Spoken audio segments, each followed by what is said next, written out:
Alright guys, here we are. Insanely busy. I mean, I just can't catch a break here. I just figured, it's like 20 after 2. I just figured I'd film a little bit for you here this afternoon. First thing we got to do, we're going to County-on-the Lake. We got to put 5 classroom knobs in. That's what they wanted on the place. Classroom knobs, all keyed alike. So I'm going out there to meet the caretaker to install this stuff. Then I got to go back to South Fallsburg. I have to do a 14 Toyota Sienna remote and an extra key. Then I have to key a Subaru lock for a body shop in Fallsburg. Then we have to go change out a lever on a place in Woodridge. Alright, so I just pulled into this place. I'm just waiting for the caretaker to come down and show me the 5 doors that need these classroom knobs on it. And I'll be back with you. Alright, so this is what we're looking at. There's just a Schlig deadbolt in here. Oh, no, this is MTech. But this is their shoel. And as an emergency exit light above the door, I said, you know, you're supposed to at least have a lever on here. But he said, nope, just a knob for the winter. He's like, we just need enough to get by. So we're going to be doing 5 of these doors. Okay, so the first knob is on here. I put the big grade 2 plate on there. And when this thing closes, it's solid as a rock. I'm going to leave it like this for the winter. They have to do a re-inspection for these buildings in the springtime before they're reoccupied, and they'll definitely catch that and make them change it.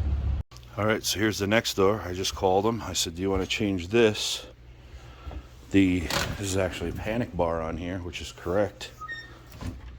I asked him, I said, do you want to change this to classroom function on the outside? He said, no, I just want a knob in there. So it's this door and the one down around the corner. So I said, I'm going to leave the bar inside because you are going to need it by next spring. They're just worried about cheap right now.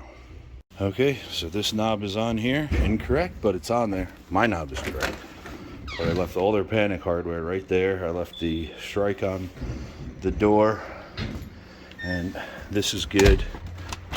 And I got this so it locks tight. They also have an extension cord in the door. But this is good enough for them to lock down for the winter.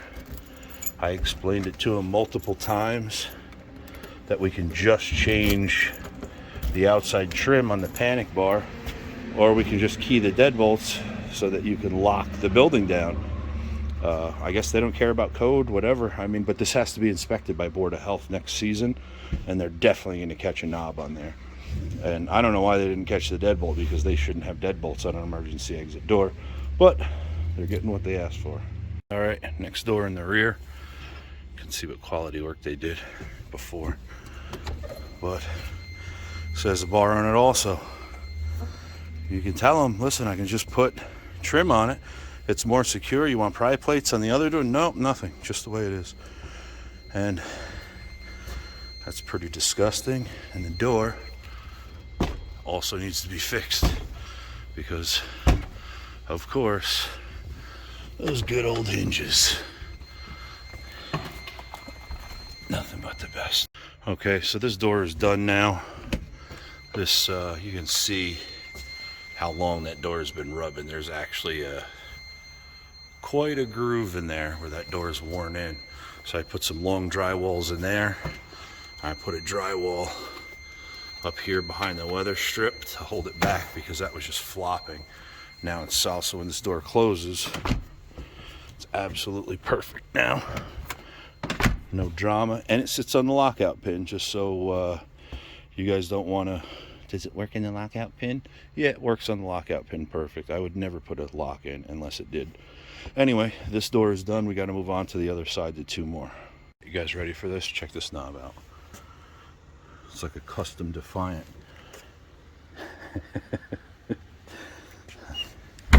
Nothing but the best. That's what I get here. Look at that. That's where it's been beaten in the wall, but somebody obviously did a little bit more than that to it, because that's quite comical. Go again. And that door they've already had done, but this is the other door I got to do. That just has a quick set passage on there, but it closes. We're up one already. So this door is done. Thing closes absolutely fantastic on the lockout pin. And check this out. Exit sign. Notice that. Double deadbolt.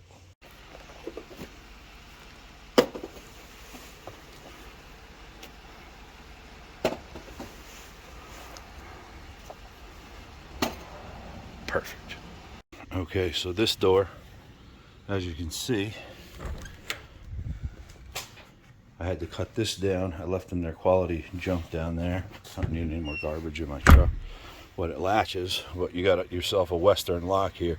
You got 2 pieces of wood and a wide open space. So I'm going to double up the plates in there because they don't want to pay me to pull the trim off the inside and put a couple of shims behind it. And they don't want to pay for pry plates, so they're getting 2 plates. All right, so this is what they got. Doubled up plates, surface mounted. But when this closes, it's solid as a rock now. And that's what they want to pay for. That's what they're getting. Close enough. All right, so those 5 locks are taken care of. It's now 3:45.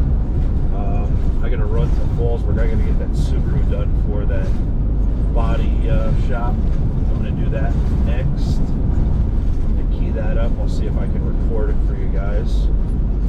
But anyway, like a place like that, I mean, they want to spend minimal money. They just want to lock something down for the winter. And no matter what you tell them, it's like they're stuck on a one-track thing. Like all they wanted was classroom knobs. That's it. So we could put, I got 5 classroom exterior trims that would have fit right on there. And they still would have been able to keep their panic bars.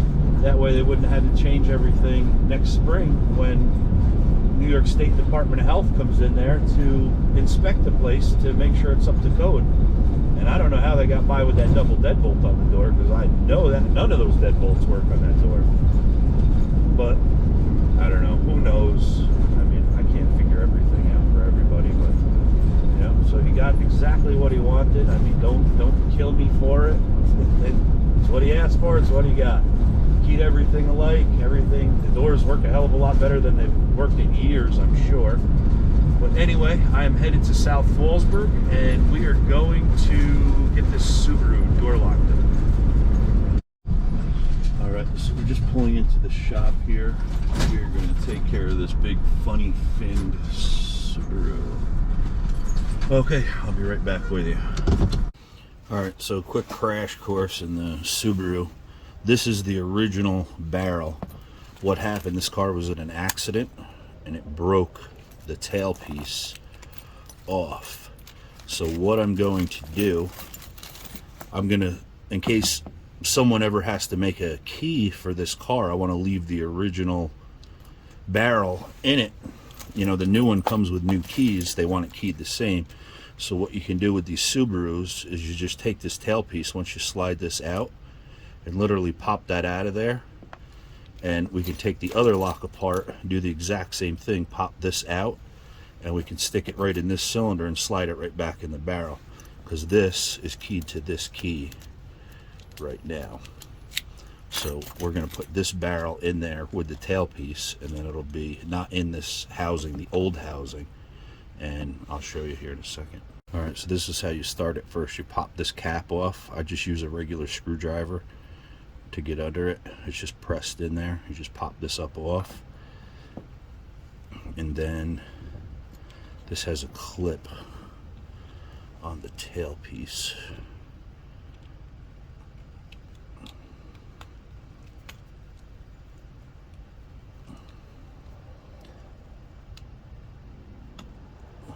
Right there.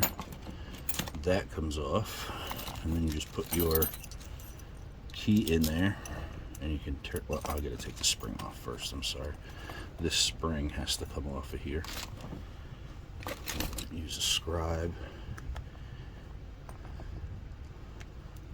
Just grab it and slide it right up off of there.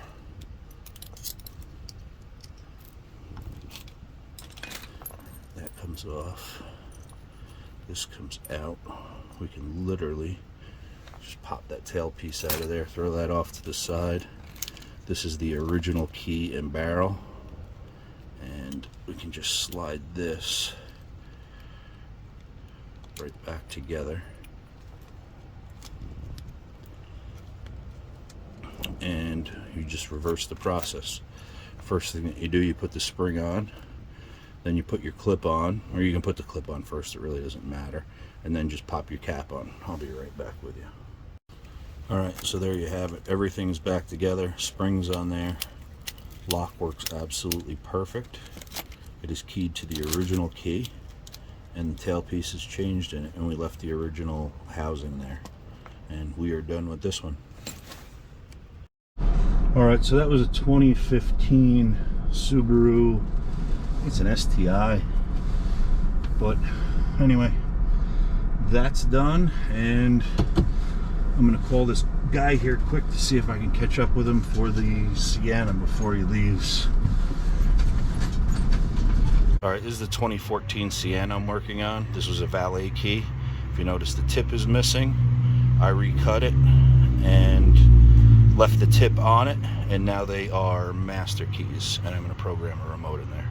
Alright, so we're in this 14 Toyota Sienna. Going to program this remote in it. Key is in there. Going to use the Autech. Going to agree, and it is snowing here right now.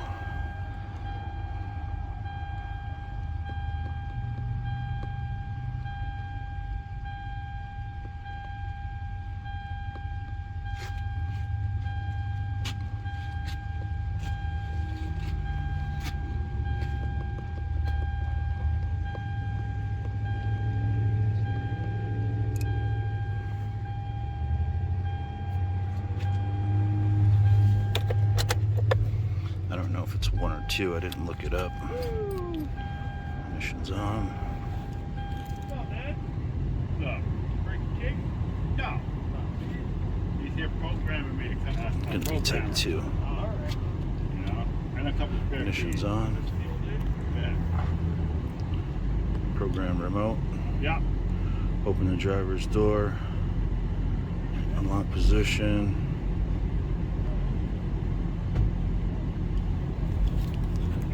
Lock and unlock button, then press lock. Beep, confirmed. Okay, success. We can plug.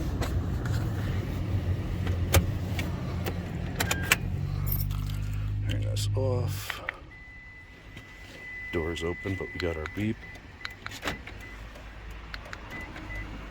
And we are done here in the snow. Alright, so as you can see, that white crap falling out of the sky is snow here in good old upstate New York. I don't know if the GoPro picks that up very well. But anyway, we took care of the Toyota Sienna, and I'm going to head home for the night, and we got a really, really busy day tomorrow. I appreciate you guys watching, and don't forget that thumbs up.